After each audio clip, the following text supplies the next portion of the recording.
Thank you. My name is Jonathan Mugerwa. I was incarcerated in 2005 in Luzira Upper Prison and released on the 20th of October 2016 after serving the sentence. The correctional center of Luzira was not easy, but again we have to maneuver, we have to endure, knowing that the reward at the end is the best. So I embraced the correctional code and I managed to survive and to serve up to the end. I thank the volunteers, the stakeholders, the Commissioner General of Prisons, Mr. Johnson Biabashija, and the prison staff for having replaced the penal code with the correctional code. At least the correctional code was simpler, in that it helped me to embrace education. I was a senior 4 dropout, so when I got there, I did my A-level, I did my diploma and the certificate in entrepreneurship and small business management, which was introduced by MUBS, that is Makerere University Business School, headed by Professor Wanswabalunywa. And I got the marketable skills, that is computer skills, accounting skills, management skills, and of the like that can enable an inmate survive or sustain his life and his family at the point of release. So here I've managed to settle, I've managed to reconcile with the republic, with the public. I've managed to work on resettlement and integration. Now that is done, so it's high time now I work on improving lives and benefiting the country. So I'm calling upon the well-wishers, the stakeholders who helped us while in prison to also come and help me when I'm outside. That is to support me, to guide me, advise me via the possible means, such that I also help the prisoners who are still in prison. That is the inmates, both in Uganda and elsewhere. So I can help them, can visit them, I can start growing food supplements for them. I can continue supporting the football, the soccer club in prisons and other games. Can support teaching. Can support teaching of Spanish. If I get a Spanish facilitator who can join with me, we shall support the inmates to learn Spanish. When I was there, I learned the language. I can greet buenos dias, buenos tardes, gracias, thank you,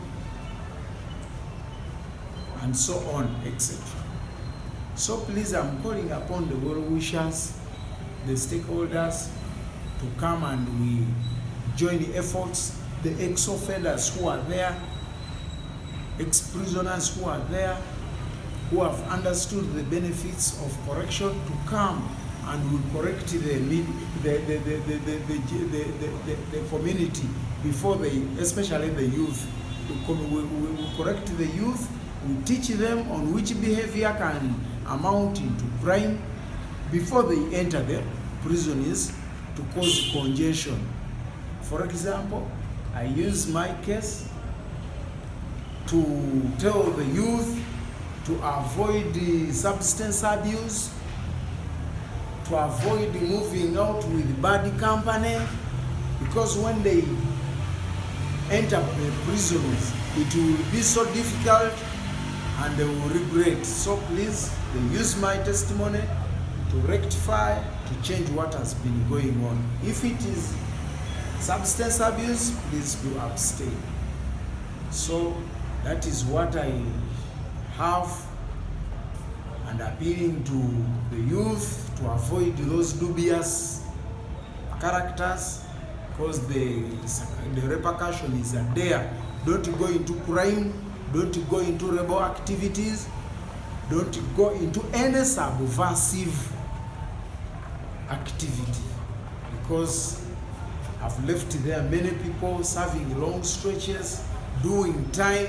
Others are coming in 2008 and 9. I've left my brother Yeni Magot, is serving over 200 years, plus others. They are juveniles who were sentenced by Justice Joseph Mulangira recently in August 30th. They were introduced there from Naguru. So please, a person of 18 years to be entering prison, sad and absurd. We will miss the love of the parents, the love of the friends, and we will just be in another society of people all together. So youth, take care. Now, another thing that I want to tell the outside community is that we have land in Uganda where we can start growing things like simsim, maize. We grow and process it, and again we do what? We send it to our brothers there at a subsidized price. If we get a donor who can pay the costs, they can access it free of charge. So we have land, we have machinery, we have the manpower to be doing that. That is processing nuts, that is growing and processing maize, that is the poultry and its products, that is the chicken and the eggs. Please, to supplement their diet. We can as well work upon their children. Or educating children has become too expensive in Uganda. That is what I came to realize.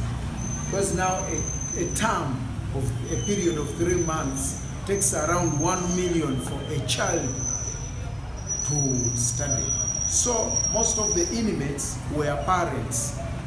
Others on the circumstances or that led them to prison, for example, defilement. You may find that the girl was impregnated. So children were produced in that course. So those people have told me to come out, and I beg people, the well-wishers, to support their families, to support their children, to educate them, to employ the women, the mothers, such that they can cope up with the cost of living that is going on, and it is high. So please, I have to take back the feedback after 6 months. That is my grace period, which has been given to me by the Commissioner General of Prisons. So after that, I'll get permission and go back to tell them how the media responded. It's also part of correction by the community, because correction is not by the prison staff alone. Even the community has allowed through the open door policy to participate in the correction process.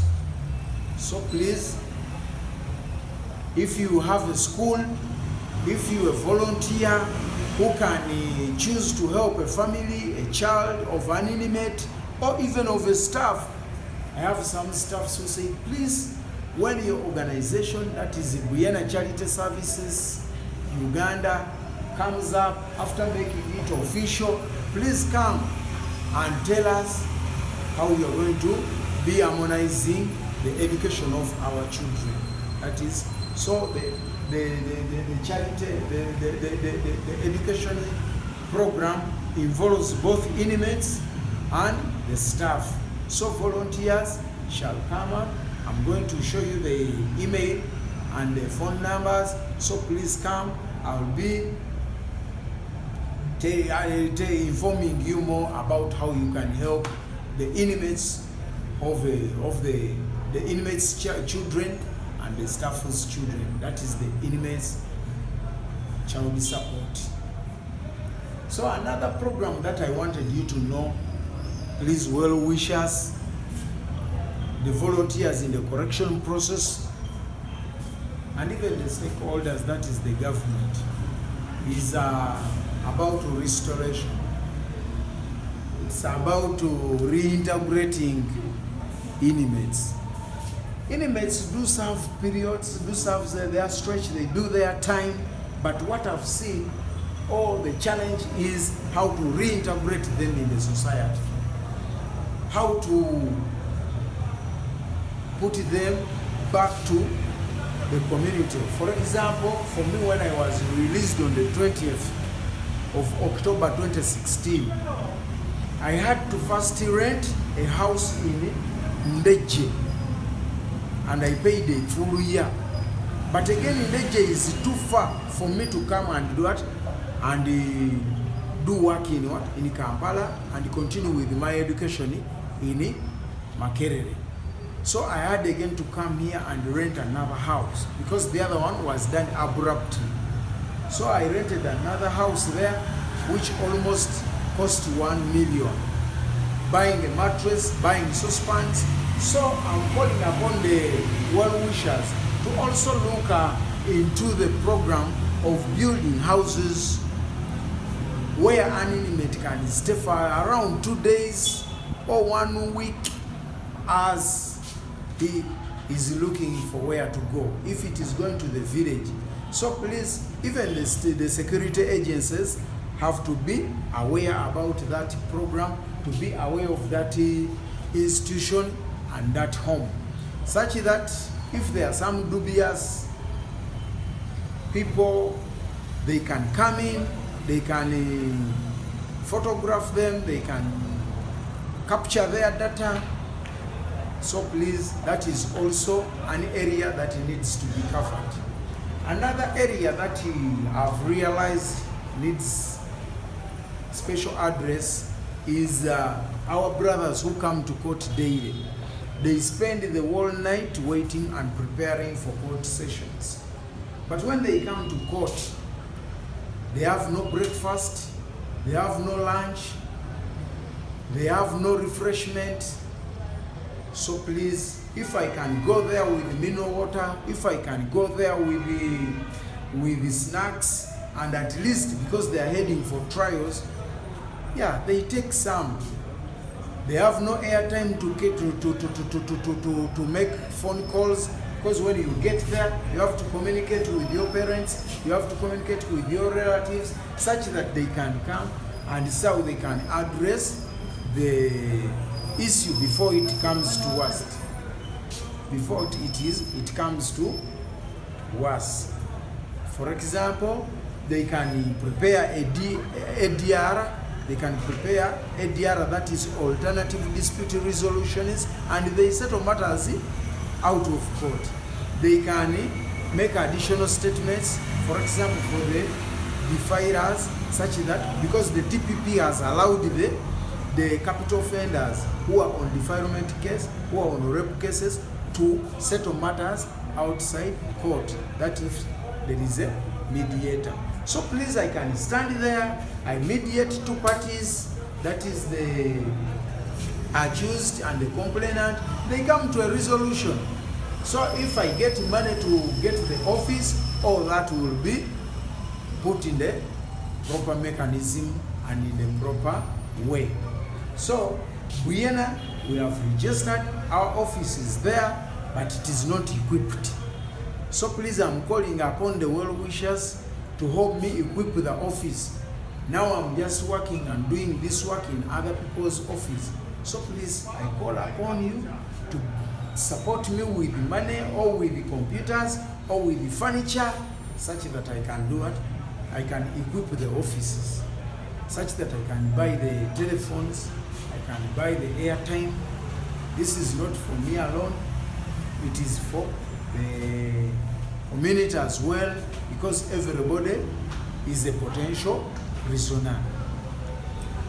Today it may be me, tomorrow it's another person. So I've also partnered up with with volunteers in the community on another issue, and allow me to mention it. That is teaching people. We are sensitizing people about which behavior amounts to crime. So people are here, but they have not followed the cases, for example, which leads somebody into murder, both by omission and by commission, because crime is two-way traffic. You may end up in prison for not committing crime. But how?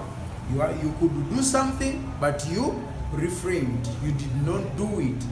Genesis chapter 4, verse 17 says that he who knows what to do and fails to do it, that is sin on him. So it can become imprisonment. I have people there who are doing time, I have others who are on death row because they could save a situation, but they said, no, that is not my business, it's none of my concern. So when the investigations were carried out, they found themselves in the judicial system. They found themselves behind the bars and are there, and they may not come out not until they finish the stretch. That is 20 what?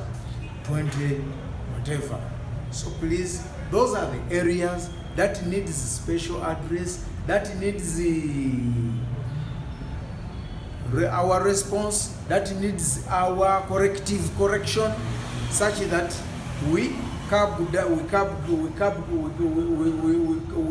reduce the rate at which the youth are entering prisons, we reduce congestion, we improve the welfare of inmates, we improve the welfare of their families, and we shall realize development. We shall be on the move, other than saying we shall keep on helping people in prison without checking the rate at which they are entering prison. So I studied there, I got skills, communication skills. For example, I'm applying communication skills here where I am. I studied computer skills, that is ICT, computer application. That is what we are using to see that the information goes via YouTube, goes via email, and goes via other links on the website. So please, I welcome you. You can call on the phones that I've put there. You can contact me via the emails and send your support or your encouragement or your advice. Nothing is too much, nothing is too small, but you are all welcome. Blacks, whites, yellow, red, whoever you are, we welcome you, and we shall give you the feedback. Nothing will be misused. We shall be giving you accountability. We shall be informing you. We shall be updating you of all what we are doing. Thank you for this opportunity. I thank you for recording this. I thank you for resettling me. I thank the public for re-accepting me, because I have a brother who is called Okirinyanga Joseph. He was released after serving 10 years and was killed in Kachumbari. So when people give you a second chance, that is also good. So with the time, I'm going to send you the bank account. If you are donating, you can send the donation. Please, the organization is called Buyena Charity Services, Uganda. So please, we welcome your support. We welcome your intervention to realize correctional efficiency. I thank PEP Uganda. I thank Fill the Gap International. I thank Second Chance. I thank Uganda Prison Services.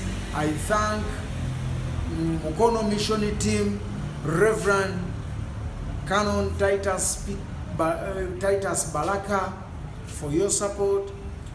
I thank the Namirembe Mission. I thank the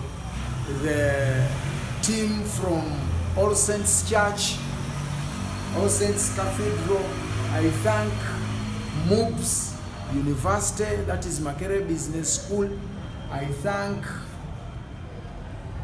other volunteers who have come up to see that the correction system is effective and efficient, such that when we are released, we don't go back to crime, we don't go back to any violence, but we tell the community to avoid anything that can lead them into violence and crime. With me here, I'm holding my release warrant, which was given to me.